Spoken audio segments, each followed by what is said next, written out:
In a quiet rural town, a group of arrogant men eye Otis Freeman's farm like easy prey, an old, heavy-set black man they dismiss as weak and slow. They don't know he's a retired Navy SEAL, a warrior shaped by decades of elite training and unshakable discipline.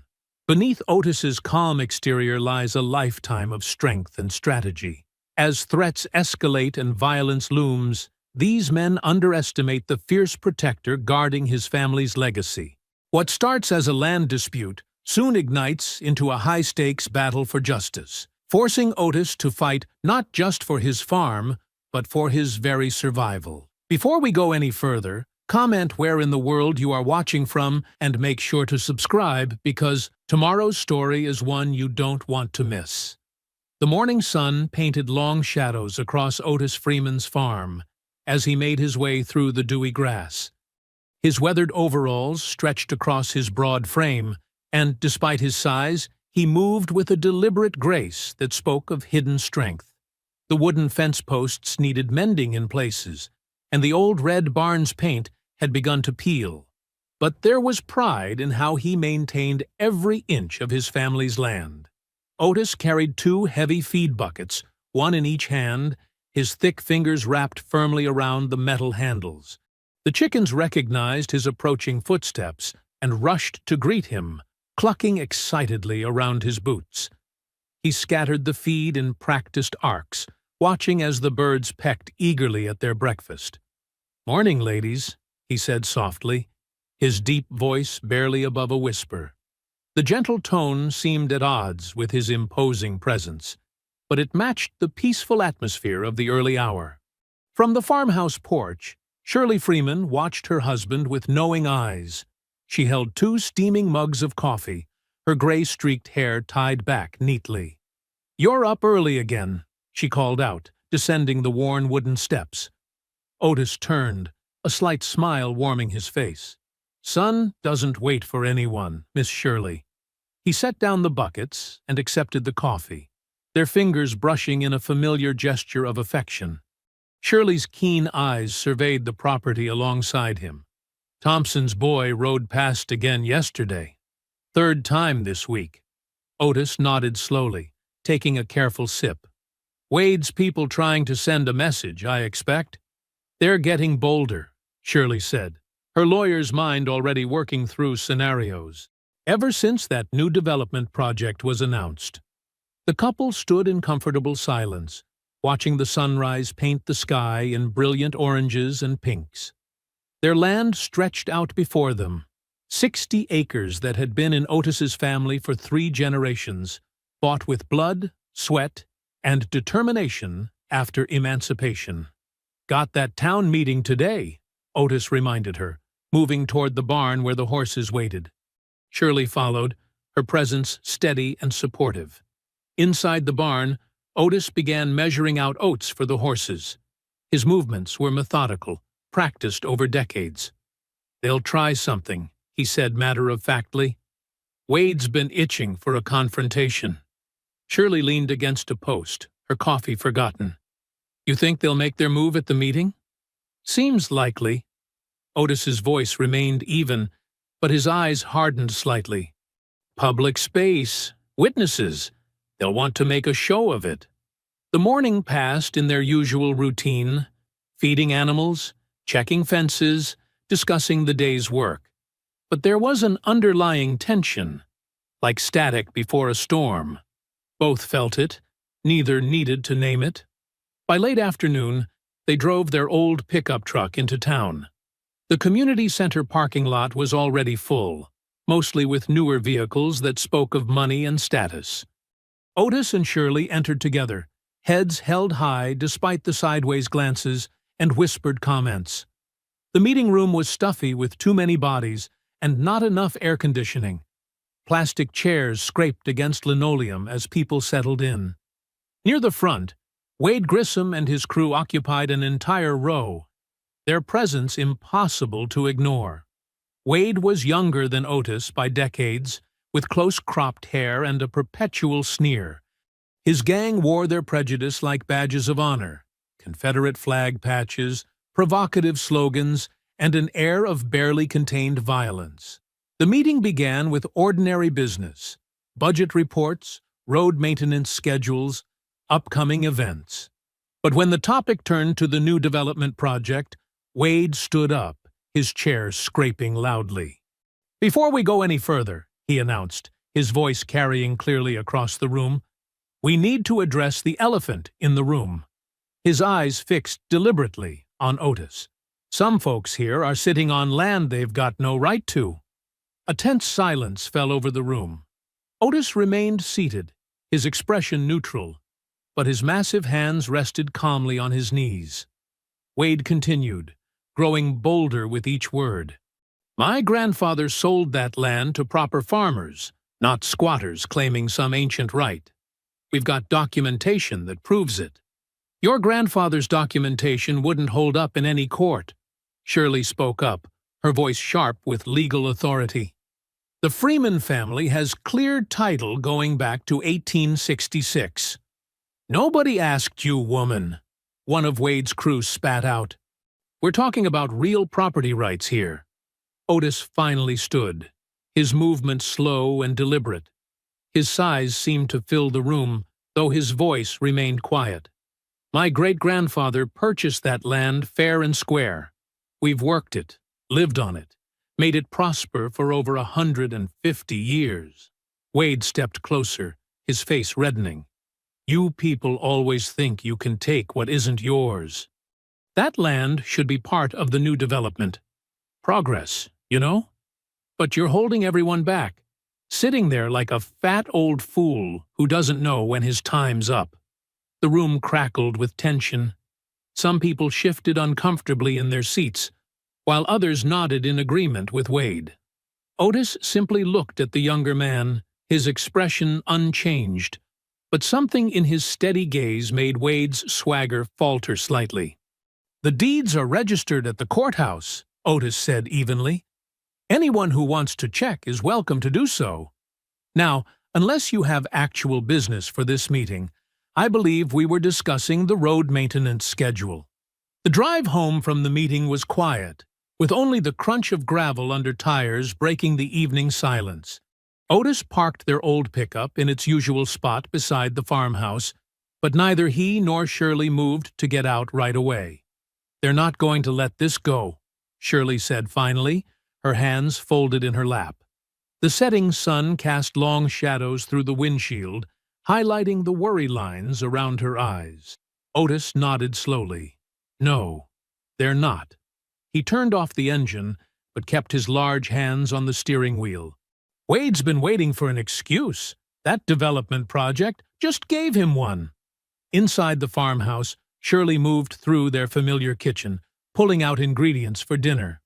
Her movements were sharp, precise, a reflection of her years as an attorney.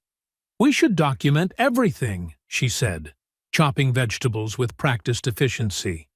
"Every interaction, every threat. Build a paper trail." "Already started," Otis replied. He pulled a small notebook from his overall pocket. "Times, dates, witnesses. Just like you taught me." The ghost of a smile crossed his face. The screen door creaked, followed by 3 quick knocks. A familiar pattern. "Come on in, Dre," Otis called out without turning around. DeAndre Willis stepped into the kitchen, his young face tight with tension. At 21, he carried himself with the wary alertness of someone who'd learned early to watch his back. "Heard about what happened at the meeting," he said, accepting the glass of sweet tea Shirley offered. "Word's spreading fast." "Pull up a chair, son," Otis said, gesturing to their worn kitchen table. "You look like you got something on your mind." Dre sat, his fingers drumming restlessly against the glass. "People are talking about forming groups, watching each other's properties. The younger folks, we're tired of taking this kind of disrespect." Shirley paused in her cooking, exchanging a knowing look with Otis. "And what do you think about that?" she asked carefully. "I think—" Dre struggled with the words. "I think I'm angry. All the time. My granddaddy faced this same garbage, and now here we are, still fighting for what's already ours." His voice cracked slightly. How do you stay so calm, Big O? How do you just let them talk to you like that? Otis leaned forward, his massive frame making the kitchen chair creak. Who says I'm letting them do anything? His voice was quiet, but carried weight. There's a difference between keeping calm and being passive. One's a choice, the other's surrender. He stood up, motioning for Dre to follow. They walked out onto the back porch, where the evening air was cooling. Otis pointed to seemingly random spots around the property. See those new fence posts, motion sensors, those security lights, connected to a silent alarm? That old shed? Houses 4 high-definition cameras with night vision. Dre's eyes widened slightly. You've been preparing.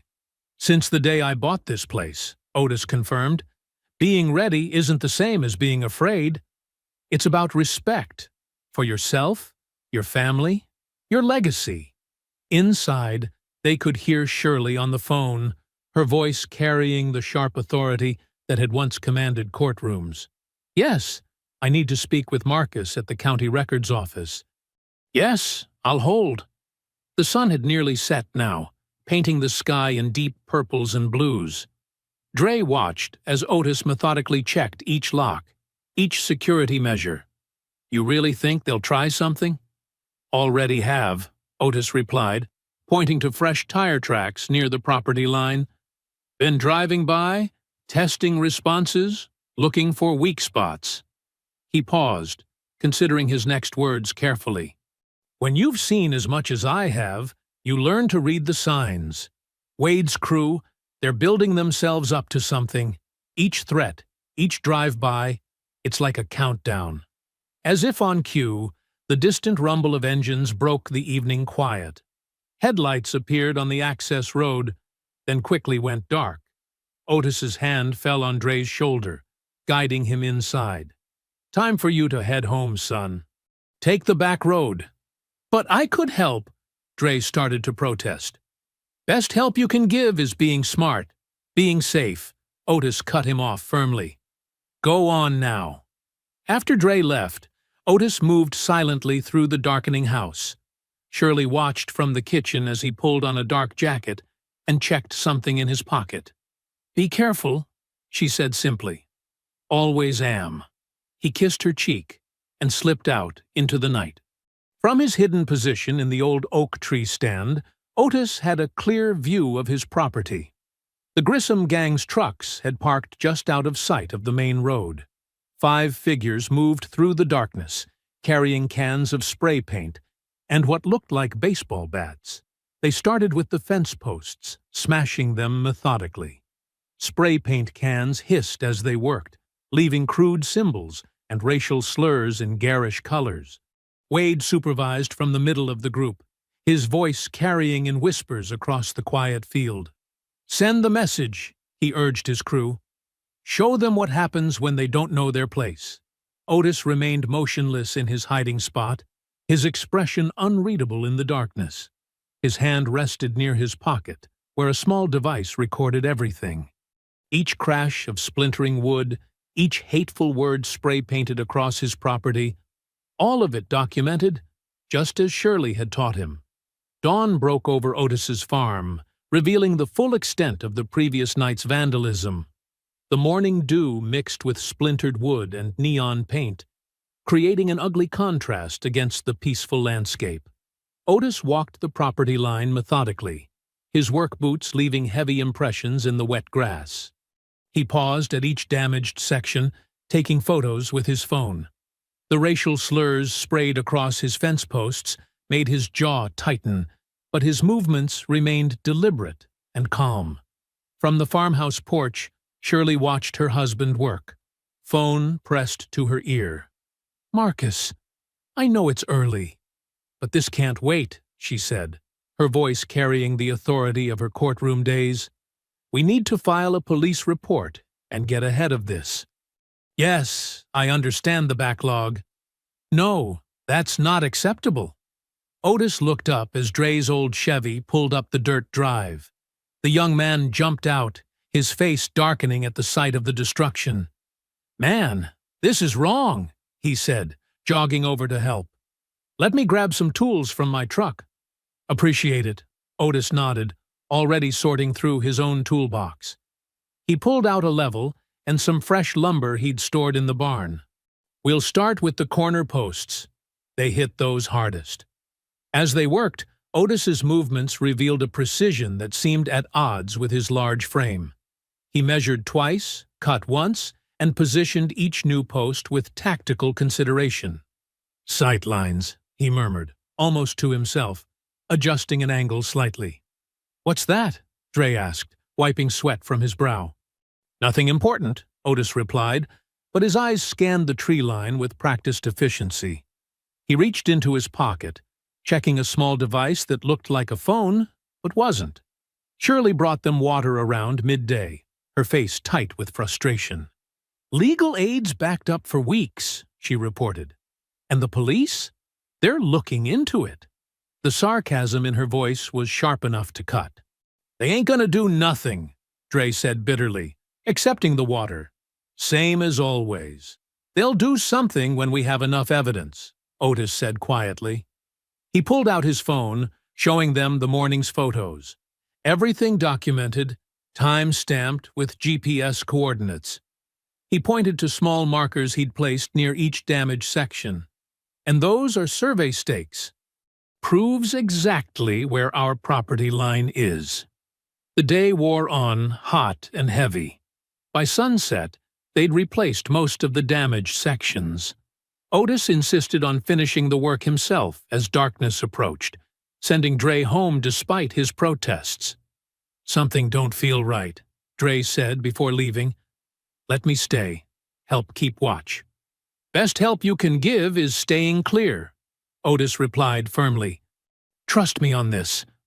Inside the farmhouse, Shirley paced the kitchen. "They're escalating," she said, watching headlights pass on the distant road. "Each attack gets bolder." Otis nodded, checking something on his tablet. Security camera feeds showed multiple angles of their property. "Got movement on the back 40, he said calmly. 3 vehicles, lights off, coming in from the south access road." Shirley's hands clenched. "Should we call the police?" "Already did," Otis replied, his voice steady. "Anonymous tip about suspicious vehicles. They'll take their time responding, but it'll be on record." He stood up, moving with surprising quietness for his size. "Stay inside, away from windows. Call that news contact of yours, the one with the drone camera." The first firebomb crashed through the barn window at 10:47 p.m. The explosion lit up the night, followed quickly by 2 more. Flames leaped into the darkness as whooping voices carried across the field. Gunshots cracked the air, sharp amateur shots that found targets among Otis's livestock. From his concealed position in the reinforced pump house, Otis watched through military-grade night vision goggles. Wade Grissom's voice carried clearly through his directional microphone. "Burn it all! Let's see them try to keep this place now!" The gang moved with drunk confidence, unaware of the infrared cameras recording their every move. They didn't notice the small devices Otis had installed that morning, capturing crystal-clear audio of their threats and celebrations. Inside the farmhouse, Shirley maintained her composure, speaking clearly into her phone. "Yes, I'm watching it happen right now. Multiple perpetrators, armed, committing arson and destruction of property. Yes, we have video evidence. No, I'm safe." The heat from the burning barn painted everything in hellish orange light. More gunshots rang out, followed by the pained sounds of dying animals. Through it all, Otis remained perfectly still, his breathing controlled and steady. His large hands moved with practiced efficiency over familiar equipment, communications gear, surveillance monitors, and other tools that seemed out of place on a simple farm. The gang's attack grew more frenzied. They broke windows, shot out security lights, and spray-painted more slurs across the farmhouse walls. Wade Grissom's voice rose above the chaos. "Come on out, old man! Face us like a man!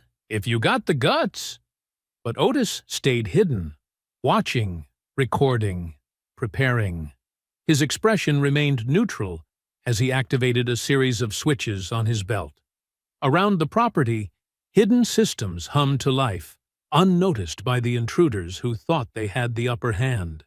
The night air thickened with smoke as Otis moved like a ghost through his property. His large frame melted into shadows with practiced ease, each step calculated and silent, despite his size. The burning barn cast dancing shadows that worked to his advantage, creating shifting patterns of darkness, perfect for concealment. Through his night vision goggles, he watched Wade's men spread out, drunk on their own success. They'd made every amateur mistake in the book. No proper watch, no coordination, and worst of all, no respect for their surroundings. Their flashlight beams swept wildly, creating perfect blind spots. Otis touched his throat mic. "Shirley, stay low. It's starting." His wife's acknowledgement came as a single click in his earpiece. The first tripwire activated near the old tractor shed. A simple device, fishing line connected to a row of tin cans, but in the tense atmosphere, the sudden clatter sent two gang members spinning around, firing blindly into the darkness. Their shots went wide, exactly as Otis had predicted. "What was that?" one shouted, voice cracking. "Jimmy? That you?" Otis pressed a button on his belt. Across the property, small speakers he'd hidden that morning came to life, broadcasting recorded sounds, footsteps in dry leaves, twigs snapping, whispered voices. The gang members' heads whipped around, trying to track multiple threats that didn't exist. Basic psychological warfare, Otis whispered to himself, remembering training exercises from decades ago. Disorient and divide. Wade Grissom's voice carried across the yard. "Stop jumping at shadows, you idiots! Find that old man!" Otis moved to his first target, a heavy-set man with a shotgun who'd separated from the others. The gang member never saw the cord at ankle height. He went down hard, shotgun clattering away. Before he could shout, Otis's massive arm wrapped around his throat in a perfect blood choke. Seconds later, the man was unconscious. "Sleep it off," Otis muttered, zip-tying the man's hands and removing his weapons. He clicked his radio twice. Shirley would understand to mark the location for police evidence later. The gang's confidence began to crack. Their shots came faster, more erratic. Otis triggered more distractions. A floodlight here, a recorded animal sound there. Each time they fired at nothing, wasting ammunition and revealing their positions. "Something ain't right," one of them called out. "Wade, this feels wrong." Otis smiled grimly. Fear was setting in. He moved to his next position, deliberately stepping on a branch. The crack echoed through the night. 3 gang members spun toward the sound, but Otis was already elsewhere, circling behind them. A flashbang he'd positioned earlier detonated on cue, followed by smoke grenades rolling across the ground. The chemicals weren't dangerous, but the gang didn't know that. They stumbled, coughing and cursing, perfect targets for Otis's next phase. He picked them off systematically. A precise strike to a knee here, a shoulder lock there. Each takedown was controlled, designed to disable without causing permanent damage. His SEAL training emphasized efficiency over brutality. "He's everywhere!" someone screamed. The night dissolved into chaos as gang members fired at shadows and ran into each other. Wade Grissom stood by his truck, trying to rally his men. "Stand your ground, you cowards. It's just one old man." Otis's voice, electronically distorted through hidden speakers, filled the air. "You boys picked the wrong farm." The words seemed to come from everywhere at once. The psychological effect was immediate. 2 more gang members broke for their trucks. Otis let them go. They'd spread the word better than any warning he could give. Then came the moment he'd planned for. Billy Grissom, Wade's younger brother, stepped right into Otis's most elaborate trap. The snare, built from heavy-duty cable, caught his leg and yanked him upward. He dangled 6 feet off the ground, screaming in pain and terror. "Billy!" Wade's shout carried real fear now. "Where are you?" Otis triggered his last set of lights, powerful LEDs that created a disorienting strobe effect. In the chaos, he approached Billy's hanging form. The young man's eyes widened as Otis emerged from the smoke like a nightmare, his massive silhouette backlit by the burning barn. "Please," Billy whimpered. "Don't kill me." "Not my style," Otis replied calmly, then delivered a precise strike that left Billy limp but breathing. Wade and his remaining men found Billy minutes later, after Otis had disappeared back into the shadows. The cable had cut deep into Billy's leg, and he'd need medical attention. They struggled to get him down, cursing and panicking.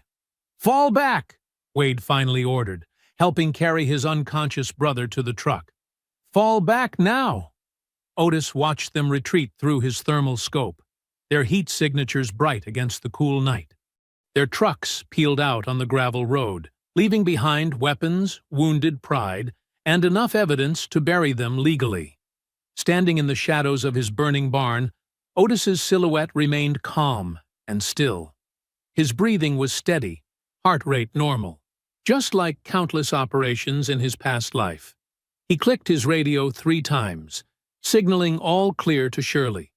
The fire department's sirens wailed in the distance, finally responding to the blaze. Otis knew the police would arrive conveniently late, but that didn't matter anymore. The game had changed, and his opponents had no idea who they were really dealing with. The morning sun crept over the horizon, casting long shadows across Otis's farm. Yellow police tape fluttered around the smoldering remains of the barn, and news vans had already gathered at the property line like vultures. Inside their kitchen, Otis and Shirley watched the local Channel 8 news broadcast with growing disbelief. The footage showed only carefully selected clips: Billy Grissom hanging from the cable, injured gang members being loaded into ambulances, and Wade's tearful interview. "We were just checking on old Freeman," Wade's voice cracked perfectly on camera. "Heard some strange noises, wanted to make sure he was okay. Then, out of nowhere, violence, military-grade weapons. Could have killed my brother." Shirley's coffee cup hit the table hard. "They edited out the firebombs, the racist graffiti, everything." "Course they did," Otis replied, his calm voice masking deep anger. "Channel 8's owned by Wade's cousin." The reporter's voice continued. "Sources say Otis Freeman, a local farmer with suspected militant ties, may have been stockpiling weapons. Concerned citizens gathered to investigate suspicious activity when they were allegedly attacked with excessive force." Dre burst through the screen door, out of breath. "Y'all seeing this? They're saying you assaulted them." "It's all over social media, too." Shirley pulled out her phone, scrolling through local Facebook groups. Post after post showed the same doctored clips, accompanied by angry comments. "Dangerous militant needs to be locked up. This is what happens when they take our land. Sheriff needs to do something. We have the real footage," Otis said, nodding toward his security cameras. "Shows everything." "Already downloaded it," Shirley replied. "But Channel 8 won't air it. And look at this. The Grissom family's lawyer is calling for your arrest." Outside, more news vans arrived. Reporters shouted questions through the fence, their cameras pointed like weapons. A small crowd had gathered too, mostly white faces wearing hostile expressions. Dre paced the kitchen. "This ain't right. We got to show people what really happened." "Working on it," Shirley said, typing rapidly on her laptop. "Trying to reach some national outlets, but these local stations are painting Otis as some kind of black militant terrorist." Otis stood, his massive frame blocking the morning light through the window. "Need to talk to Mike," he said quietly. "Sheriff Latimer?" Dre scoffed. "Man, he's probably in Wade's pocket, too." "Maybe," Otis replied. But he knows me. 20 years of being neighbors counts for something. Shirley touched his arm. Be careful. This isn't just about the farm anymore. The drive into town felt different. People who normally waved now turned away. Outside the diner, a group of men glared as Otis's truck passed. The fear his night of defense had instilled was being transformed into anger by Wade's media manipulation. The sheriff's office was busy. Deputies whispered and stared as Otis walked in. His size normally commanded respect, but today it seemed to make people nervous, like his mere presence confirmed their worst suspicions. Sheriff Mike Latimer's office door was open. The old lawman sat behind his desk, looking tired and uncomfortable as Otis filled the doorway. "Come in, Otis," Mike said quietly. "Close the door." Otis sat, the chair creaking under his weight. For a moment, neither man spoke. "Got quite a situation here," Mike finally said, not meeting Otis's eyes. "You know what really happened, Mike. What I know and what I can prove are different things." The sheriff shuffled some papers. "Wade's got 3 witnesses saying you attacked them unprovoked. Got medical bills, property damage. They burned my barn." Otis's voice remained level. "Killed my livestock. Tried to run me off my land. Any proof? Security footage. Clear as day." Mike finally looked up, his face pained. "Footage gets corrupted. Witnesses change their minds. You know how things work here." "Thought you were different, Mike." The sheriff stood, pacing behind his desk.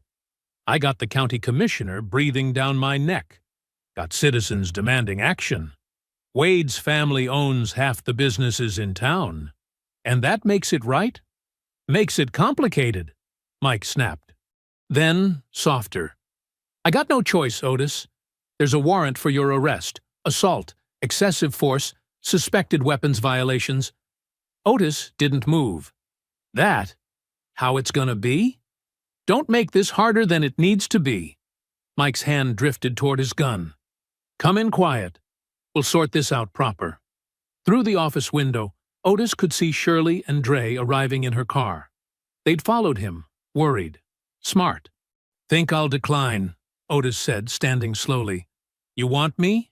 You'll need to find me first." "Don't do this," Mike pleaded. "System works if you work with it." "System's broken, Mike. Has been for a long time." Otis turned to leave. "You just been pretending not to notice." "Otis!" Mike called after him. "You leave now. There's no going back." But Otis was already moving through the station, his size parting deputies like water. None made a move to stop him. They'd seen what happened to Wade's gang. Outside, Shirley and Dre rushed to meet him. "They're really charging you?" Dre asked, disbelief in his voice. "Get in the car," Otis replied calmly. "Both of you. We got work to do." Through the station window, Sheriff Latimer watched them drive away, his face a mask of conflict and regret. The late afternoon sun filtered through the trees as Otis's truck wound down back roads he'd known since childhood. In the rearview mirror, police lights flashed in the distance, but they were searching main roads, amateur moves that made him shake his head. "They'll check the farm first," Shirley said from the passenger seat, her phone buzzing constantly with messages. "Then your sister's place in Marshall County." "Let them," Otis replied, turning down an unmarked dirt path. "Won't find anything worth finding." Dre sat forward from the back seat. "Where are we heading, Big O?" "Got spots they don't know about. Places I set up years ago." Otis's large hands guided the wheel with surprising gentleness. "Navy taught me more than just fighting." The truck climbed a steep hill, branches scraping the sides. At the top, a small hunting cabin sat nearly invisible among the trees, its weathered wood blending perfectly with the forest. "Pull around back," Shirley instructed. "Less visible from the air if they bring helicopters." Inside, the cabin was sparse, but prepared. Otis moved with purpose, pulling up floorboards to reveal cached supplies: water, food, first aid, and several hard drives. "Your surveillance footage?" Dre asked. Copies, Otis nodded. Originals somewhere safer. Never keep all your intel in one place. Shirley had set up her laptop, using a satellite connection that couldn't be easily traced. Her fingers flew across the keyboard as she typed emails to old contacts. Marcus at the ACLU is reviewing the case, she reported. And Reverend Jackson's office called back. They're mobilizing supporters. What about the footage? Dre paced the small cabin. Can't we just put it online? Not yet, Otis replied, checking the windows. Need the right timing. Release it too soon. They'll find ways to discredit it. Police sirens wailed in the distance, then faded. Otis's phone buzzed. A text from a sympathetic deputy warning that roadblocks were going up on county lines. They're pushing the dangerous militant angle hard, Shirley said, reading news updates. Sheriff's office is claiming you have an arsenal hidden on the farm. Only arsenal I got is up here, Otis tapped his temple. And they ain't ready for that. As darkness fell, they moved again. Otis led them through the woods on foot, using night vision gear from his SEAL days. They crossed streams to mask their trail and avoided obvious paths. 2 hours later, they reached another safe house. This one, an abandoned church deep in the woods. Local kids thought it was haunted, which kept them away. Perfect cover. Inside, Otis set up a small command center. Multiple screens showed different camera feeds from around his property. They watched as police searched the farm. Wade Grissom strutting around like he owned the place already. Look at this, Shirley called them over to her laptop. She played a clip from the local news. Townspeople they'd known for years calling Otis dangerous, demanding action. The fear in their eyes seemed real. They actually believe it, Dre said quietly. All these years, they really think you're... They believe what's easier to believe, Otis replied, his voice heavy. Black man defending his land? Must be violent. Must be dangerous. Tales old as the soil we're standing on. He pulled up the real footage on another screen. The images were crystal clear. Wade's gang setting fires, shooting animals, screaming racial slurs. Their attack was methodical, practiced. They'd done this before. Problem is, Shirley said, people see what they expect to see. Even with proof, some won't want to believe they've been supporting the real criminals. Dre slumped against a wall. So what do? We fight smart, Otis replied. Not just with fists or guns. Got to change minds. Show truth so clear they can't deny it.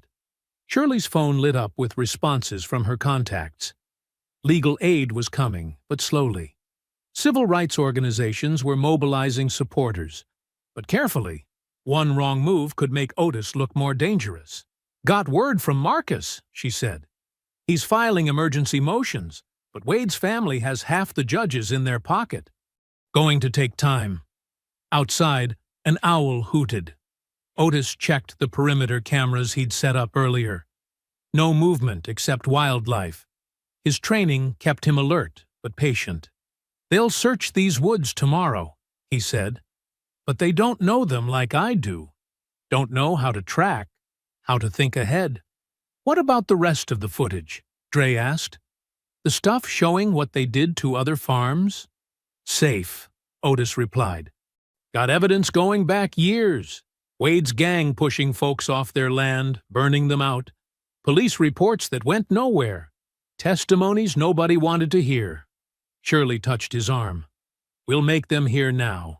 Through the church's broken stained glass windows, they could see police lights in the distance. Searching. But they were looking for a threat, a militant, a monster. They weren't ready for the truth, that the real monster had been walking among them all along, wearing a friendly face and a sheriff's badge. Dawn broke over the abandoned church, sunlight filtering through broken stained glass. Dre paced the dusty floor, phone pressed to his ear as he made call after call. Yeah, man, you heard right. Big O needs us, all of us. He listened, nodding. Meet at Jackson's barber shop. 2 hours. Shirley looked up from her laptop. How many coming? Got 15 confirmed. Marcus from the VFW's bringing more vets. Dre's eyes lit up. People remember what the Grissams did to their families. They've been waiting for a chance to stand up.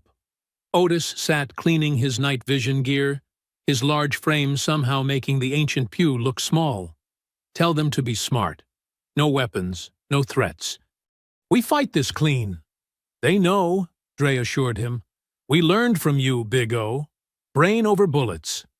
By mid-morning, Jackson's barber shop hummed with quiet energy. Young men and women filled every chair, some standing against walls. Veterans in faded military caps sat beside teenagers in hoodies.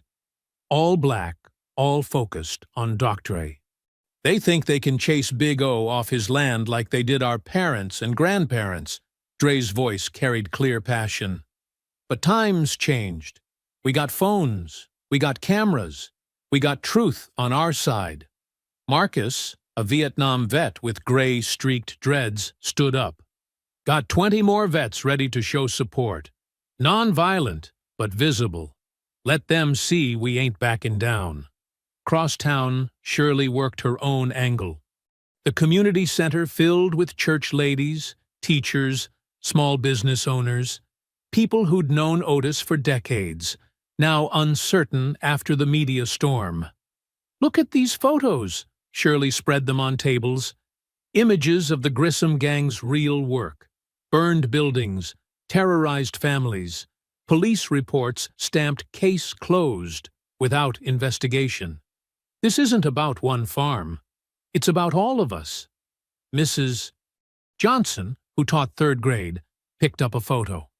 They burned the Williams place last year. Police said it was electrical. Because that's what the Grissams told them to say. Shirley's voice was steel-wrapped in silk. But we have proof now. Real proof. Back in the church hideout, Otis monitored police band radio. Search patterns were sloppy. They didn't expect him to stay close. A rookie mistake he'd seen too often in the field. His burner phone buzzed. A text from Deputy Rodriguez. Sheriff wants meeting. Neutral ground. Says it's important. Otis showed Shirley the message when she returned. She frowned. Could be a trap. Could be. But Rodriguez is solid. His boy served with SEALs in Afghanistan. They arranged the meet carefully. Rodriguez would talk to Shirley in the grocery store parking lot in full view of security cameras. No direct contact with Otis. Evening shadows stretched long when Shirley pulled in. Rodriguez looked nervous, constantly scanning the lot. Sheriff's scared, he said quietly, pretending to check her tail light.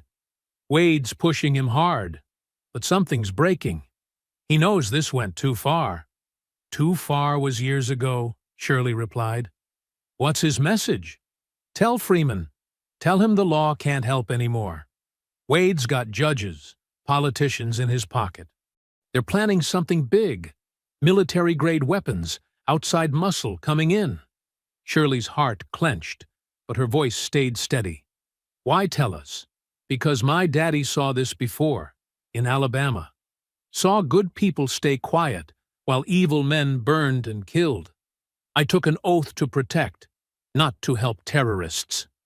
Back at the church, Dre reported on the day's progress. Over 50 people ready to stand publicly with Otis. Dozens more supporting quietly. Local black churches opening food banks for families who might face retaliation. Got some white folks asking to help, too, he added. Miss Sarah from the diner. Doc Peterson. People starting to see the truth. Otis absorbed the information silently. When Shirley delivered the sheriff's warning, he simply nodded. Expected this, he said. Wade's daddy did the same thing in '65. Brought in Klan members from 3 states when the first black family bought land here. But we ain't in '65, Dre insisted. We got numbers now. We got power. Power ain't just in numbers, Otis replied. It's in being ready, being smarter. They expect violence. Give them peace. They expect chaos. Give them order. Shirley opened her laptop, showing social media posts. Support growing, questions being asked. The narrative shifting slowly, but surely. Rally planned for Sunday, she said. Peaceful, professional. Every phone recording, every moment documented. Let them try to spin that. Through the broken windows, they could see police lights still searching. But now other lights moved in the darkness too. Cars driving slow past the Grissom properties, phones recording. Community patrols watching the watchers. The war wasn't just coming. It was already here, being fought with cameras instead of guns, truth instead of terror. And somewhere in the county, a sheriff sat in his office, staring at photos of old friends turned terrorists, wondering if he had the strength to finally do what was right. Wade Grissom's hands shook as he loaded shells into his new AR-15. 5 more identical rifles lay on the table, price tags still attached. Around his garage, 24 men checked weapons and gear, their faces hard with hate and fear. "They're making us look weak," Wade spat. "That fat old man's got the whole county laughing at us." Jimmy Carter, fresh out of state prison with Nazi tattoos on his neck, chambered around. "Ain't nobody gonna laugh after tonight. Got 10 more boys coming from Rayburn County. Real serious players." The garage reeked of gun oil and cheap beer. Maps of Otis's farm covered one wall, marked with red X's and arrows. Wade had been obsessing over them for days, trying to find weak spots. "Remember," he told the group, "we go in heavy this time. No more playing nice. Anyone gets in our way." He drew a finger across his throat. Outside, more trucks pulled up. Men with prison muscles and dead eyes climbed out, carrying duffel bags that clinked with metal. Some wore motorcycle club patches. Others had white supremacist tattoos visible under rolled sleeves. "Brought some special toys," one said, unzipping his bag. Inside lay homemade explosives, the kind used to blow bank vaults. "This'll open up that farmhouse real quick." Meanwhile, at the Freeman farm, Otis worked methodically in the pre-dawn light. His large frame moved with surprising grace as he set up defensive positions. Years of SEAL training guided every decision. "Channel their movement here," he explained to Dre, pointing to a narrow path between buildings. "Force them to bunch up. Make them nervous." Dre helped string razor wire in the tall grass, carefully concealing it. "Like a funnel?" "Exactly. When people panic, they run where you want them to." Otis checked the wire's tension. "Not to kill, just to control." They'd transformed the farm over several days. Trenches filled with sharpened stakes lay hidden under loose hay. Motion sensors connected to floodlights waited in the shadows. Every approach had been mapped and prepared. "These holes," Otis pointed to seemingly random depressions, "will fill with water when they step in. Disorient them, make them doubt every step." Inside the barn, they'd built fortified positions. Bulletproof vests, donated by sympathetic veterans, hung ready. Night vision equipment was tested and placed strategically. "Remember your training," Otis told Dre as they worked. "Stay calm. Think 3 moves ahead. They'll be angry, sloppy. Use that." By afternoon, more defenders arrived quietly. Marcus and his veteran friends moved like ghosts through the farm, adding their own expertise. One rigged old truck batteries to metal fencing, ready to deliver shocking surprises. "Just like Nam," Marcus grinned. "Non-lethal, but they'll sure remember it." Otis had hidden cameras covering every angle, feeding to secure servers off-site. Whatever happened, there would be proof this time. Shirley coordinated with lawyers and media contacts, ready to broadcast any violence. "The perimeter's solid," Dre reported, wiping sweat from his face. "Those first tripwires will alert us before they get within 100 yards. Otis nodded, checking his tactical radio. "Keep the young ones back." veterans on point. Nobody plays hero. They'd converted the old grain silo into a command center, screens showing thermal and night vision feeds. Otis studied the displays, his tactical mind processing every detail. "They'll come from multiple directions," he said. "Try to split our attention." But they don't know about the drainage ditches. The ditches, now fitted with pressure plates and alarm systems, would force attackers into predictable paths. Every route had been considered, every countermeasure carefully planned. As sunset approached, the defenders made final preparations. Medical supplies were staged in protected areas. Escape routes were confirmed and memorized. Nobody spoke about killing, but everyone understood the stakes. "They're bringing explosives," Dre warned, showing intel from sympathetic sources. "Real serious hardware." "Expected that," Otis replied calmly. "That's why we hardened the walls. Concrete and steel plates behind the wood.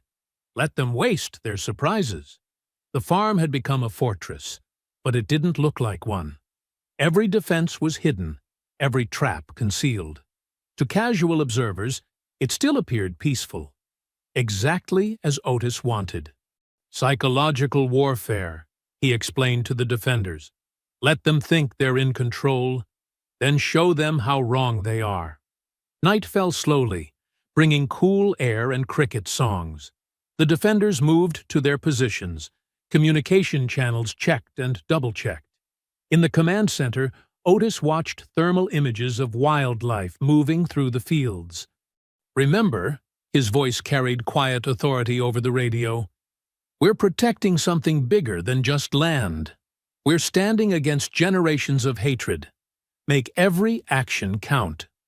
The farm waited in pregnant silence, transformed from a peaceful homestead into a carefully prepared battlefield. Not with tanks or artillery, but with the calculated precision of men who understood true combat. Every shadow held purpose. Every innocent-looking feature concealed tactical advantage. They were ready.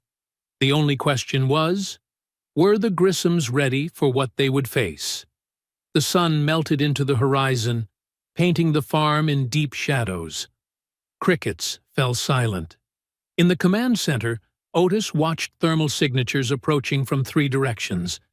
His breath remained steady, measured. "Contact," Dre whispered through the radio. "Multiple vehicles, engines off, rolling silent." Otis's large frame settled into position. Despite his size, decades of training made every movement precise. "Hold positions. Let them commit." The first flashbang exploded near the front gate, its burst temporarily blinding the surveillance cameras. Gunfire erupted immediately after, bullets sparking off metal and splintering wood. Shouts and war cries filled the air as the gang charged forward. "Now they're feeling brave," Otis muttered, switching to night vision. Through the green-tinted view, he counted at least 30 attackers moving in scattered groups.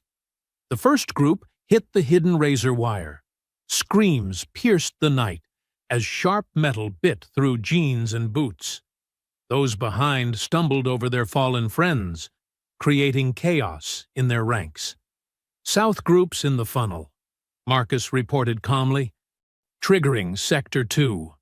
Floodlights blazed to life, blinding the attackers who had removed night vision gear after using flashbangs. More screams as men stumbled into the water-filled holes, their weapons splashing uselessly. Otis moved silently despite his weight, years of SEAL training evident in every step. He circled behind 3 men, trying to set up a heavy machine gun. His large hands found precise pressure points. One by one, they dropped unconsciously. "Behind you!" Dre's warning came just as a baseball bat swung at Otis's head. Otis turned, slower than in his youth, but still efficiently. The bat connected with his shoulder, painful but not disabling. He grabbed the attacker's wrist, twisted, and used the man's momentum to throw him face first into a tractor tire. The crack of a nose breaking was lost in the general chaos. More explosions rocked the farmhouse as the gang used their heavier weapons, but the reinforced walls held, absorbing the blasts while protecting the defenders inside. "They're getting frustrated," Otis observed, breathing heavily from exertion. Sweat soaked his shirt despite the cool night air. "Watch for mistakes." A group of attackers rushed the barn, thinking they'd found a weak point. They triggered the electrified fence section. Bodies convulsed and fell, their weapons clattering away. Those behind retreated in panic, firing wildly into the darkness. Otis felt the strain in his joints as he climbed to a higher position. Age and weight made every movement harder than it used to be. But his mind remained sharp, calculating angles and timing with military precision. Through his scope, he spotted Wade Grissom directing men toward the grain silo. The gang leader's face was contorted with rage and fear, realizing his attack was falling apart. "They're pushing east," Otis warned his defenders. "Prepare for—" A bullet grazed his arm, hot pain slicing through muscle. Otis rolled instantly, returning fire with controlled bursts. Two attackers fell, clutching non-lethal wounds to legs and shoulders. "Big O, you hit?" Dre's voice crackled with concern. "Flesh wound," Otis grunted, pressing a hand against the bleeding. "Stay focused." The gang's attack deteriorated into confusion. Their coordinated assault plan collapsed against defenses they couldn't see or understand. Men fired at shadows, jumped at noises, and fell into trap after trap. Otis moved again, his injured arm throbbing but still functional. He caught a glimpse of his reflection in a window, a large man moving with deadly purpose, blood darkening his sleeve. Not the soft target the gang had expected. "West side clear," Marcus reported. "They're falling back." "South clear," another defender added. 4 captured, minor injuries. Otis watched through thermal as heat signatures retreated into the darkness. Angry shouts and cursing filled the air as the gang dragged their wounded away. Their first wave had accomplished nothing except revealing their own weaknesses. "Defensive positions," Otis ordered, checking his wound. The bullet had carved a deep groove in his bicep, painful but not serious. "They'll regroup and try again." The farm fell quiet, except for moans from injured attackers who couldn't retreat. Defenders moved carefully to secure them, providing basic medical aid while zip-tying their hands. Dre appeared at Otis's side with a first aid kit. "Let me look at that arm." Otis allowed the younger man to clean and bandage the wound, his eyes never leaving the thermal displays. The attack had lasted less than 30 minutes, but the night was far from over. "They didn't expect us to be ready," Dre said, taping the bandage in place. "They never do," Otis replied, his breathing returning to its usual calm rhythm. "Pride blinds them, makes them vulnerable." Around the farm, defenders reset traps and checked ammunition. The first wave had been repelled, but everyone knew Wade Grissom wouldn't accept defeat easily. The real battle was still to come. The darkness thickened like tar as clouds blocked the moon.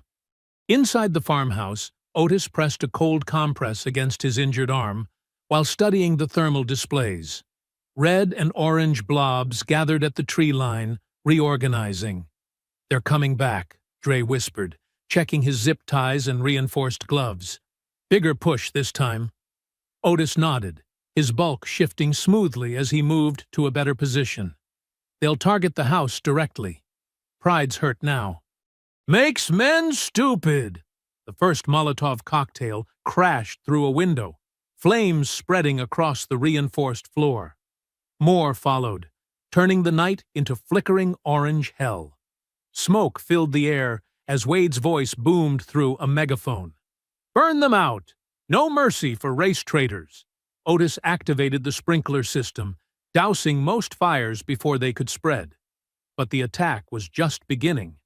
Sledgehammers crashed against the reinforced door, while others tried breaking through windows. "Basement positions," Otis ordered calmly. "Let them think they're winning." The defenders retreated downstairs as the gang finally breached the entrance. Heavy boots thundered above, accompanied by whoops of victory. The sound of furniture being smashed and racial slurs being spray-painted on walls echoed through the house. "Now," Otis whispered. Dre hit the switches. The house plunged into total darkness as the power cut out. Night vision goggles activated, giving the defenders perfect sight, while the attackers stumbled blind. Otis moved like a ghost despite his size, decades of SEAL training evident in every silent step. He caught the first attacker in a sleeper hold, lowering the unconscious body without a sound. Two more fell before anyone realized they weren't alone. "What the hell?" Someone fired wildly, muzzle flashes destroying their night vision. The shots went wide, embedding in reinforced walls. Dre struck next, his younger body flowing through the darkness. He caught one man with a throat punch, another with a precise knee strike. Bodies dropped as panic spread through the gang's ranks. Otis felt his injured arm protesting as he grappled with a larger attacker.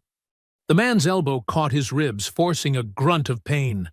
But Otis's massive hands locked around the attacker's wrist, twisting until bones cracked. The man screamed, stumbling into his companions. "They're everywhere!" Terror filled the voices now. More wild shots, more missing. Otis drove his fist into a kidney, dropped another with a leg sweep. His breath came harder, sweat soaking his shirt. Age and weight slowed him, but experience made every move count. A lucky punch caught his jaw, making him stumble. The attacker pressed forward, swinging wildly. Otis absorbed another hit, then caught the man's arm. The floor shook as he slammed the attacker down, following with a precise strike to the solar plexus. "Dre, status?" he called softly. "6 down here," Dre responded. "Getting sloppy now." Scared. Through his night vision, Otis spotted Wade Grissom trying to rally his men. The gang leader had found one of Otis's farm cats, holding it by the scruff while pressing a knife against its throat. "Come out, you big black bastard," Wade screamed, "or I start sending pieces of this cat to your wife." The hidden cameras caught everything. Wade's contorted face, the racial slurs, the animal cruelty, perfect evidence of his true nature. Otis moved like liquid shadow, years of close-quarters combat training taking over. His large hand clamped around Wade's wrist, squeezing pressure points until the knife clattered away. The cat leaped free as Wade howled in pain and rage. "You're on camera," Otis whispered in Wade's ear. "Everything, every word, every threat." Wade tried to break free, but Otis's weight and power held him easily. The gang leader's struggles grew desperate as he realized his mistake. "You can't prove nothing." "Already have." Otis applied more pressure, making Wade gasp. "Run home now, while you can still walk." He released Wade with a push, sending him staggering into his remaining men. Through night vision, Otis watched them retreat in chaos, dragging their wounded and leaving weapons behind. As they fled, phone lights appeared at the farm's edge. Community members had gathered, recording everything. Phones captured Wade's bloody face, his racist screams, his humiliated retreat. "Word spreading," Dre reported, checking zip-tied prisoners. "People are sharing the videos already. Calling you a hero." Otis just grunted, feeling every bruise and ache. His injured arm throbbed worse now, and his ribs protested each breath. But satisfaction filled him as he watched the gang's taillights disappear into the darkness. The defenders began securing the house, treating minor wounds and documenting damage. Outside, the crowd grew larger. Black and brown faces filled with pride and anger, phones raised to record everything. "They'll be back," Dre said, helping Otis rebandage his arm. "Let them come," Otis replied calmly. "Pride's expensive." Tonight's lesson cost them plenty.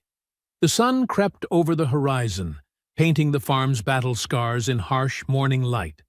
Otis sat heavily at his kitchen table, holding an ice pack to his swollen jaw while Shirley cleaned the gash on his arm. Empty shell casings and broken glass littered the floor around them. "Hold still," Shirley muttered, dabbing antiseptic that made him wince. "These need stitches, Otis." "Later," he replied, watching Dre pace near the window. The young man's knuckles were raw, his clothes still dusty from the fight. Red and blue lights suddenly flooded the kitchen.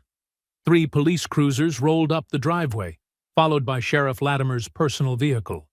Otis didn't move, just kept holding the ice pack while officers surrounded the house. "Freeman!" Latimer's voice boomed through a megaphone. "Come out with your hands visible." Shirley's fingers tightened on Otis's shoulder. "This isn't right. We have evidence of their attack." "Evidence doesn't matter much right now," Otis said quietly, standing with effort. His ribs protested every movement. "Dre, stay back. Don't give them any excuse." Otis walked slowly to the door, hands raised.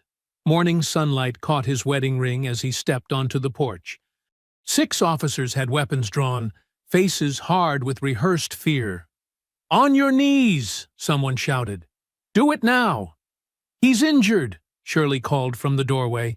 "Let him move slow." Otis carefully lowered his bulk to the wooden boards, keeping his hands visible. Sheriff Latimer approached with handcuffs, while other officers covered him. The sheriff's eyes wouldn't meet his. "Otis Freeman, you're under arrest for aggravated assault, false imprisonment, and criminal vigilantism," Latimer recited mechanically. The cuffs bit into Otis's wrists. "You have the right to remain silent. This is wrong, and you know it." Shirley's lawyer voice cut through the morning air. "We have video of Wade Grissom's gang attacking us. They fired first. They threatened lives. Ma'am, step back inside or you'll be arrested too." An officer moved to block her view. Dre's angry voice carried from inside. "They're arresting him for defending his own home? While those racist pieces of scum—" "Quiet," Otis commanded, his deep voice carrying authority even on his knees. "Shirley, call Marcus at the VA. Dre, stay calm and record everything." They hauled him up roughly, ignoring his grunt of pain as they guided him toward a cruiser. His neighbors were gathering at the property line, phones raised, faces shocked and angry. Some called his name.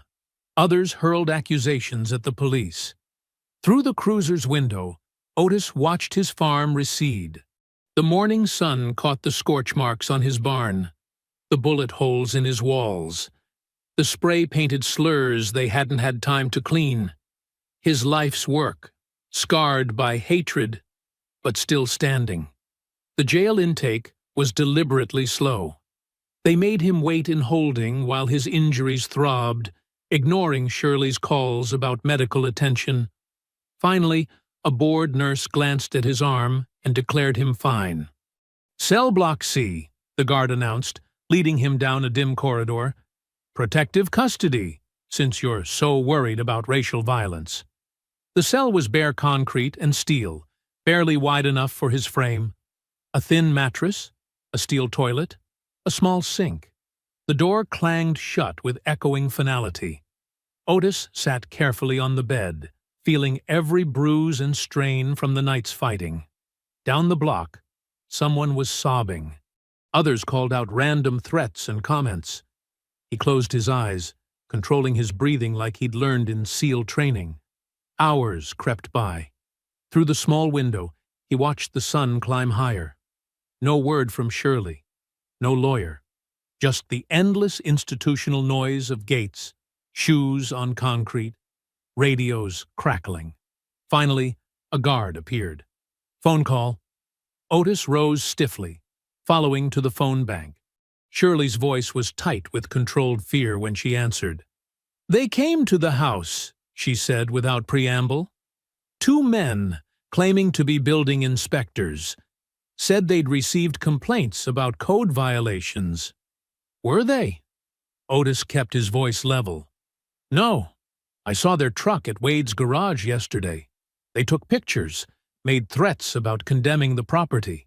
Said things would go easier if I convinced you to be reasonable about the land. Anger heated Otis's chest, but his voice remained calm. Are you safe? Dre's here.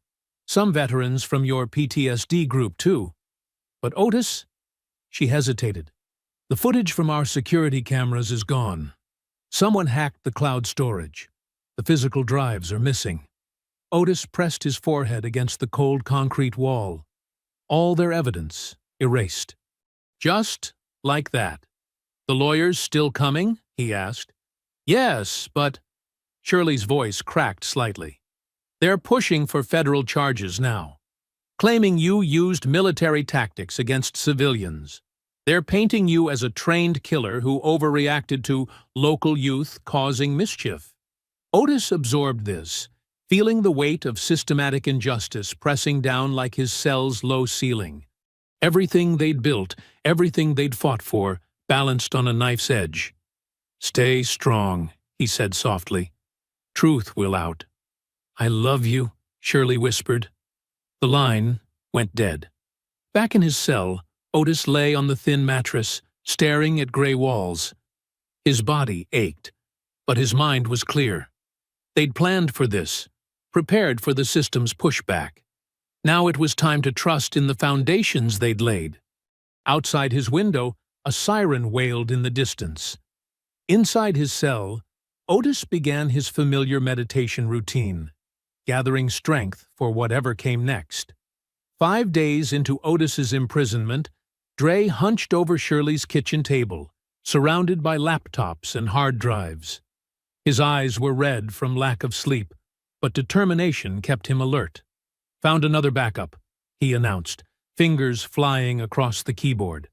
They didn't know about the micro SD cards in the barn cameras. Shirley leaned over his shoulder, her reading glasses perched on her nose. How much footage? Everything. The firebombs, the shootings, Wade's crew torturing those horses. Dre's voice caught with anger. It's all here in HD. Send it to everyone on the list, Shirley directed, checking her phone. Every news outlet, every civil rights organization, every veterans group. And encrypt copies for our lawyers. Dre nodded, starting the uploads, already trending on Twitter. Free Otis Freeman and Justice for Freeman's Farm are picking up steam. Outside, cars lined their street as supporters gathered with signs. The constant honking of encouragement, mixed with occasional shouts of hate from passing trucks. Local police watched from patrol cars, but kept their distance. In his cell, Otis did push-ups despite his injuries, keeping his body and mind strong. A Latino corrections officer named Rodriguez watched through the bars. My son was a SEAL too, Rodriguez said quietly. Force Recon, died in Kandahar. Otis stood slowly, respecting the shared loss. I'm sorry, brother. Saw the footage this morning of what those men did to your farm. Rodriguez's jaw tightened.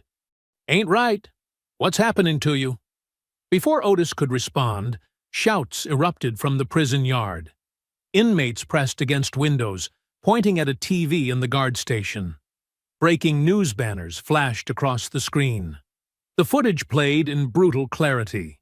Wade Grissom's gang throwing Molotov cocktails, shooting livestock, screaming racial slurs as they attacked the farmhouse. Then Otis's careful defense, using minimal force to protect his home. Holy cow, someone whispered. Big man's innocent. Rodriguez watched the coverage, his expression hardening. Whole country's seeing this now. Outside the jail, the protest crowd swelled. Veterans in uniform stood shoulder to shoulder with young activists. Signs demanded justice and freedom for Otis. News vans clogged the streets. In her office, Shirley fielded endless calls from media and civil rights lawyers. Yes, we have more footage. No, Mr. Freeman never fired a shot. Yes, we're filing federal civil rights charges against the county. Dre coordinated with protest organizers, his voice strong and clear. Keep it peaceful but loud. Let them know we're not backing down. The story exploded across social media. Celebrities shared the footage. Politicians demanded investigations. Military veterans groups issued statements supporting Otis. Inside the jail, the mood shifted. Guards whispered in corners. Inmates nodded respectfully at Otis during yard time. Even the hostile ones kept their distance, watching him with new understanding. Rodriguez brought him a fresh uniform and extra food. Administration's getting nervous.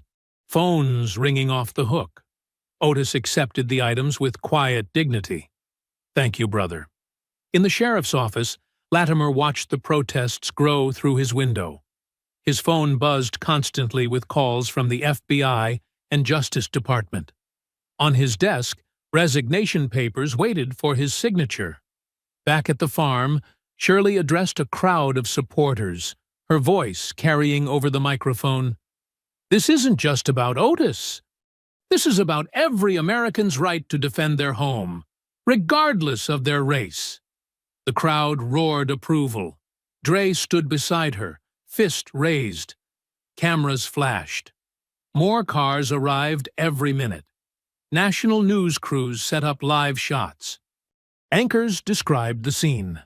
A remarkable showing of community support here in rural Georgia, as citizens demand justice for decorated Navy SEAL veteran Otis Freeman. In his cell, Otis sat cross-legged on his bed, eyes closed in meditation. The familiar prison sounds were now punctuated by chants from outside. "Free Otis! Free Otis!" Rodriguez appeared again, jingling his keys. "Got some visitors, Freeman." "Important ones." Otis opened his eyes, face calm. Through his window, he could see the growing crowd, the signs, the flags. His community standing together, refusing to let injustice win. The chants grew louder, echoing through the jail's concrete corridors. "No justice! No peace! Free Otis Freeman!" Hope spread like sunrise through the darkness of his cell. Dawn broke over the county with the whump-whump of helicopter rotors. Black FBI vehicles rolled through morning fog, converging on 3 locations simultaneously. At the Grissom family compound, Wade jolted awake to the crash of his front door being breached. "FBI! On the ground! Now!" Tactical teams swept through rooms as Wade scrambled for a shotgun. He barely touched it before being tackled by 2 agents. His face hit the wooden floor hard. "Wade Grissom, you're under arrest for federal hate crimes, attempted murder, arson, and conspiracy," an agent announced, securing handcuffs with practiced efficiency. Across town, similar scenes played out at other gang members' homes. The element of surprise was total. Years of built-up arrogance crumbled in minutes under the weight of federal authority. At the sheriff's office, FBI agents boxed evidence and carried out computers. Deputies stood aside, avoiding eye contact as their colleagues were led away in cuffs. Internal affairs investigators discovered deleted footage, doctored reports, and years of covered-up hate crimes. Sheriff Latimer sat alone in his office, staring at photos on his wall. Decades of service reduced to shame. His hands trembled as he removed his badge. A knock at his door made him flinch. "Come in," he said hoarsely. 2 FBI agents entered, faces stern.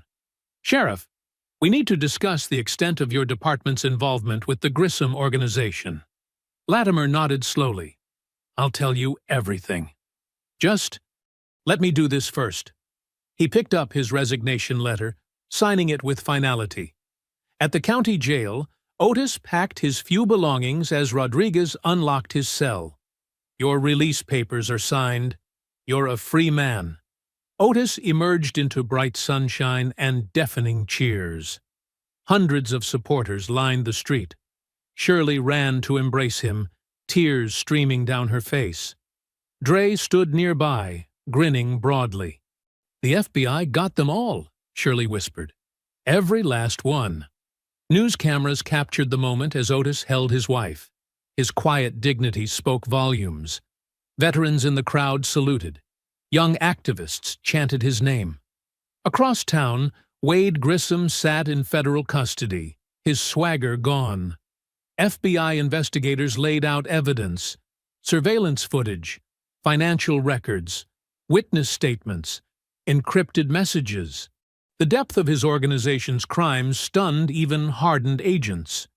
"You're looking at 25 to life minimum," the lead investigator said. "Federal hate crime charges alone, Carrie."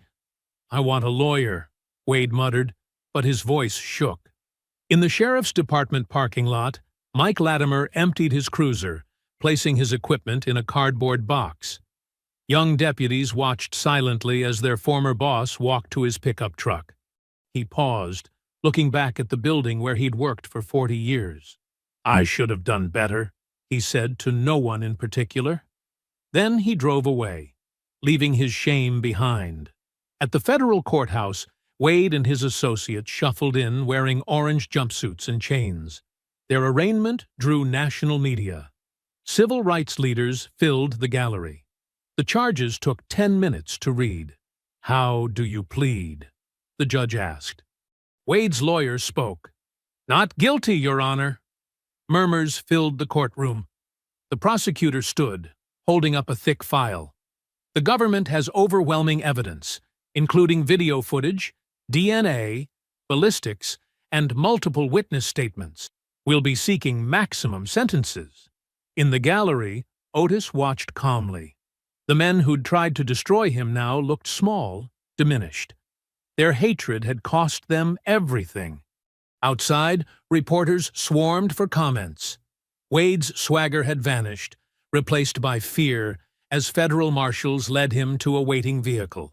Photographers captured his fallen expression, the face of defeat.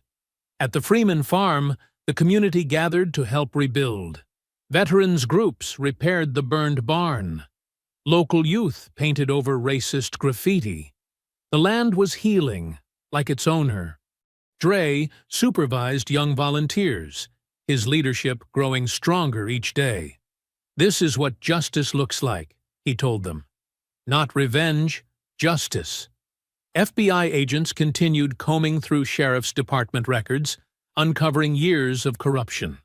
Deputies came forward with testimonies of covered-up crimes, falsified reports, and systematic racism. In Washington, civil rights organizations cited the Freeman case as proof of ongoing rural terrorism against black landowners. Congressional hearings were scheduled. New legislation was drafted. The local news station that had smeared Otis issued a formal retraction and apology. Their biased coverage became a case study in media ethics classes. At the federal detention center, Wade Grissom stared at concrete walls, his empire crumbling. Other inmates avoided him. His name became synonymous with failure. Sheriff Latimer's resignation made national news. Editorial pages debated the role of law enforcement in perpetuating systemic racism. Police reform activists cited the case in their campaigns. Federal prosecutors built an airtight case, methodically documenting every crime, every cover-up, every act of hatred. The evidence filled dozens of boxes. Justice ground forward, slow but unstoppable. Otis Freeman walked through his front gate, each step deliberate and measured. The morning sun cast long shadows across his property, where hundreds of supporters had gathered. Hand-painted signs bobbed above the crowd. "Justice for Freeman Farm" and "Stand with Big O." Shirley squeezed his hand tight as they made their way through the cheering crowd. Veterans in their service caps stood at attention.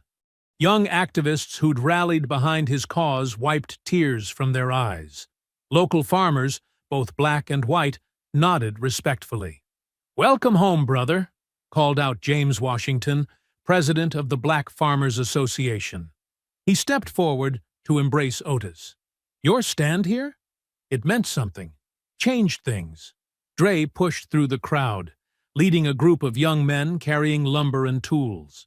"We're ready when you are, Big O," he said, gesturing toward the charred remains of the barn. "Time to rebuild." Otis surveyed the damage with steady eyes. Blackened beams reached toward the sky like broken fingers. Bullet holes pocked the remaining walls, but the foundation stood firm. Just like him. "Let's get to work," Otis said simply. The crowd organized itself naturally. Veterans formed work crews. Church ladies set up food tables. Children cleared debris. The sound of hammers and saws filled the air where gunfire had echoed just weeks before. Reverend Marshall led a prayer circle near the old oak tree. "This land," he intoned, "was bought with the sweat and blood of freed slaves. Today we reclaim it, not just for Brother Freeman, but for all who believe in justice." Shirley worked the crowd, introducing Otis to civil rights lawyers who'd flown in from across the country. "We're announcing something big," she told him with a smile. "Something to protect other farmers like you." By midday, the barn's new frame had taken shape. Otis worked alongside everyone else, his large hands steady on each beam. Young men watched in awe as he demonstrated proper technique, his quiet strength now a source of inspiration rather than fear. "My granddaddy built the original barn," Otis told them during a water break. "Did it right after buying this land in 1889. They tried to run him off, too." He wiped his brow. "But Freeman men? We don't run." News crews captured the rebuilding effort. Reporters interviewed community members about the changes sweeping through the county. The FBI investigation had exposed decades of corruption. Reform was coming to local law enforcement. White supremacist groups were scattering like roaches in sunlight. "Mr. Freeman," a young reporter asked, "do you feel vindicated?" Otis considered the question while watching Dre lead a roofing team. "This ain't about vindication," he replied. "It's about standing your ground, teaching the next generation they don't have to accept hatred." By late afternoon, supporters had erected a temporary stage near the new barn. Civil rights leaders and legal experts gathered as Shirley took the microphone. "Today, we're announcing the formation of the Rural Legacy Protection Trust," she declared, "a legal foundation dedicated to defending minority landowners from discrimination, intimidation, and illegal seizure." Applause rolled across the property. Otis stood quietly beside his wife as she detailed the trust's mission. Major civil rights organizations had pledged support. Law firms offered pro bono services. The Freeman case would become a template for fighting rural terrorism. "My husband taught us all something," Shirley continued. "He showed us that one person standing firm can inspire a community to rise. That justice may be slow, but it comes to those who persist." The new barn gleamed in the setting sun, its fresh wood a stark contrast to the weathered buildings around it. Children played tag between support posts while their parents shared food and stories. The property hummed with life and purpose. Dre found Otis inspecting the barn's interior. "Strong bones," the young man said. "Built to last." "Like everything worth having," Otis replied. They stood in comfortable silence, master and student, watching shadows lengthen across the fresh-laid floorboards. Through the open doors, they could see families lingering on the lawn, reluctant to leave this moment of triumph. "You changed things, Big O," Dre said softly. "Changed me. Showed us all what real strength looks like." Otis placed a heavy hand on the young man's shoulder. Around them, the new barn settled into its foundation, each beam and board a testament to community, resilience, and the power of standing one's ground. The property that had seen so much violence now vibrated with hope. Children who'd hidden from gunfire played freely. Families who'd watched in fear now broke bread together. The land itself seemed to breathe easier, as if shaking off old shadows. Supporters began hanging strings of lights along the barn's facade, transforming the structure into a beacon visible from the main road. The warm glow drew more neighbors, turning the rebuilding into an impromptu celebration of community. Local farmers brought produce from their fields. Church kitchens contributed hot dishes. Musicians set up near the oak tree, filling the evening with gospel and blues. The property that had been a battlefield became a gathering place, a symbol of transformation. 3 months had passed since the rebuilding. The autumn sun hung low in the afternoon sky as Otis Freeman walked the fields with a group of young people trailing behind him. His large frame moved with purpose, stopping occasionally to demonstrate proper techniques for soil testing and crop rotation. "See here," he said, crouching down to scoop up a handful of dark earth. "Good soil tells you its secrets. You just got to know how to listen." Dre stood at his shoulder, watching intently as the older man let the dirt sift through his fingers. Behind them, 6 teenagers from the neighborhood leaned in closer, their faces serious with concentration. They'd been coming to the farm 3 times a week since summer, drawn by stories of the man who'd stood against the Grissom gang. "The land teaches patience," Otis continued, his voice carrying the same quiet authority that had commanded SEAL teams decades ago. "Can't rush what needs time to grow." The farm had flourished since the violence. New fencing gleamed in the sunlight. The rebuilt barn housed state-of-the-art equipment, funded by supporters who'd rallied to the cause. But more importantly, the property had become a gathering place for young people seeking direction. "Mr. Freeman," called out Marcus, one of the younger boys, "is it true you took down 3 men at once that night?" Otis straightened slowly, brushing dirt from his overalls. "We don't focus on the fighting," he said firmly. "That was about survival. This here?" He gestured to the rich farmland around them. "This is about living." Dre nodded, understanding deeper lessons in Otis's words. The older man had been teaching them more than farming, showing them how to channel anger into purpose, how to stand firm without seeking violence. They moved on to the vegetable gardens, where neat rows of fall crops stretched toward the horizon. Otis demonstrated proper harvesting techniques, his large hands surprisingly delicate with tender plants. The teenagers worked alongside him, their movements becoming more confident with each lesson. "My granddaddy used to say, 'Farming's like life,'" Otis told them as they worked. "You get out what you put in. No shortcuts, no excuses." A small boy, maybe 7 years old, watched from the fence line. He'd been showing up lately, drawn by curiosity about the famous farm and its owner. Dre noticed him and walked over, leaving the others with Otis. "You want to learn too, little man?" Dre asked, leaning on the fence. The boy nodded shyly. "Is it true what they say about Mr. Freeman?" Dre watched Otis demonstrate proper tool handling, his movements precise despite his size. The setting sun cast long shadows, making the big man's silhouette seem even more impressive. "People made a lot of assumptions about Big O," Dre said. "Thought because he was quiet, he was weak. Thought because he was big, he was slow." He smiled at the memory of those assumptions being shattered. The boy's eyes widened. "But he's really strong, right? Like a superhero?" Dre shook his head. "Better than that. He's real. Everything he is, he earned. Every skill, every victory came from hard work and staying true to himself."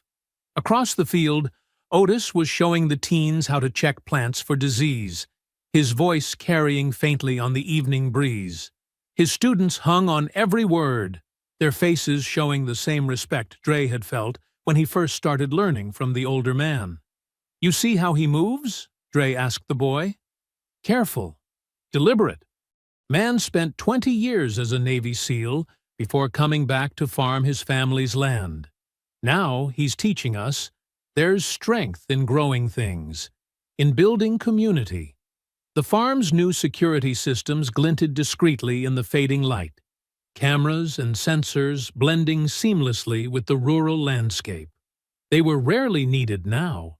Word had spread about what happened to those who threatened Freeman Farm. Sometimes the strongest people don't look like what you'd expect, Dre continued, watching Otis lead his students toward the barn. They thought he was just an old fat man. But that fat man? That's a lion in farmer's skin. The boy stared at Otis with newfound understanding. The big farmer moved through his land like a guardian, each step sure and purposeful. His students followed, carrying tools and produce, their backs straight with pride. Somewhere in the distance, a church bell tolled the evening hour. Birds called their sunset songs. The farm settled into its peaceful rhythm, strength flowing quiet and deep as an underground stream. Otis raised a hand in greeting as he passed, and the boy waved back hesitantly. His eyes followed the farmer's broad back, seeing now what Dre had learned months ago. That true power often wore humble clothes, that justice could grow as surely as crops in fertile soil. The autumn wind rustled through late corn, carrying the scent of earth and growing things. On Freeman Farm, the day's work continued as it had for generations. Different now, perhaps, but rooted in the same deep truth, that standing your ground meant more than fighting. It meant building something worth defending. I hope you enjoyed that story. Please share it with your friends and subscribe so that you do not miss out on the next one. In the meantime, I have handpicked 2 stories for you that I think you will enjoy. Have a great day.